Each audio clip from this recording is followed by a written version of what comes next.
বৃষ্টিটা কম হয় এখন আরো জোর আসলে গণপরিবহন চলাচল অভ্যন্তরীণ বিমান চলাচল ও রেলওয়ে কেন্দ্র বন্ধ থাকবে।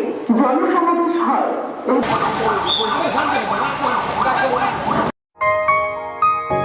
দৈনিক লাখো কণ্ঠ।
এই যে নির্দেশনাগুলি প্রজ্ঞাপনে আছে, আমরা আসলে সেগুলি যাতে জনগণ মানে বা আমরা সেটা পালন করতে পারি, করাতে পারি, সে লক্ষ্যেই মাঠে জেলা পুলিশের সদস্যরা আছে।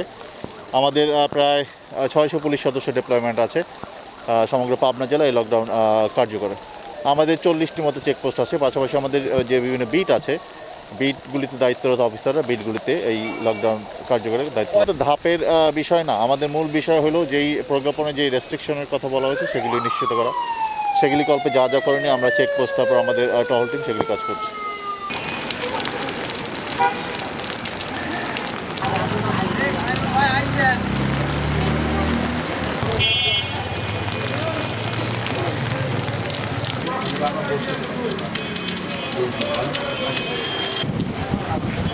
বৃষ্টিটা কম হয় এখন আরো জোর আসলে গণপরিবহন চলাচল অভ্যন্তরীণ বিমান চলাচল ও রেলওয়ে কেন্দ্র বন্ধ থাকবে।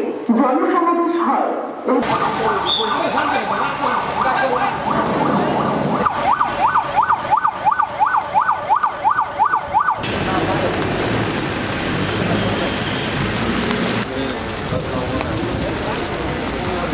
যাবো কাজ করতে হবে, হাতি ধরে কাজ করবো, আমি কাজ করে বক্তব্য নিয়ে নেবো।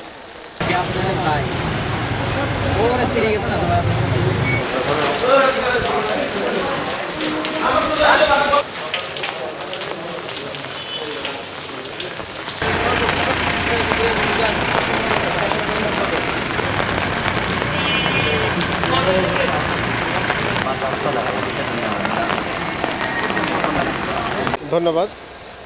আপনারা জানেন যে আমাদের কালেই আমাদের সরকারি নির্দেশনা আসছে 1 তারিখ থেকে 7 তারিখ পর্যন্ত কঠোর লকডাউনের ভিতরে আমরা আমাদের সর্বাত্মক আমাদের প্রচেষ্টা রয়েছে। আমরা আইন শৃঙ্খলা বাহিনী সহ সেনাবাহিনী, বিজিবি সবাই আমাদের এখানে আসবে। আমরা তাদের সাথে কোর কমিটির মিটিং করেছি। আমরা সেনাবাহিনীর টহল থাকবে, বিজিবির টহল থাকবে এবং পুলিশ তো আছেই। আমাদের বিজিবি 4টা টিম আসবে। আমরা যে সিদ্ধান্তগুলো নিয়েছি, সরকারের যে সিদ্ধান্তগুলো, আমরা যাতে কেউ অপ্রয়োজনে যাতে ঘর থেকে বের না হয়। ওষুধের দোকান ছাড়া সমস্ত দোকান, মার্কেট, যানবাহন, যন্ত্রচালিত যানবাহন সব বন্ধ থাকবে। এই ব্যাপারে আমরা পুলিশ এবং সেনাবাহিনী আমাদের মাঠে থাকবে এবং আমরা এই সিদ্ধান্তগুলো বাস্তবায়ন করার জন্য সর্বাত্মক চেষ্টা করছি এবং বাস্তবায়ন করবই আমরা।